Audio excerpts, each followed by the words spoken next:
May nag-chat man diri sa ako 'no. Siling niya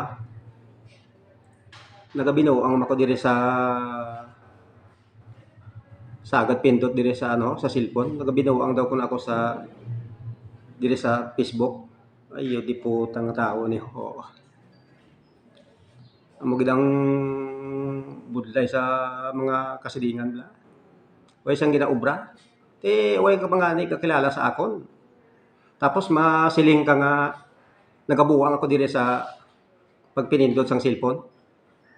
Anong labot mo man kung magbuwang ako dire kay ang ako niya gapangita ako diri sa Facebook mo kung paano ko kumita. Ang atupagon mo, ang imo kabuhi ya. Way ka sang maobra kundi maglaklak sang alak, nakadto sa sabungan. Gapanalig ka kay damo ka sang kwarta. Pero ang imo isipon nga ang imo mga kabataan dira ang ila ginasud-an kinuskos sang lube.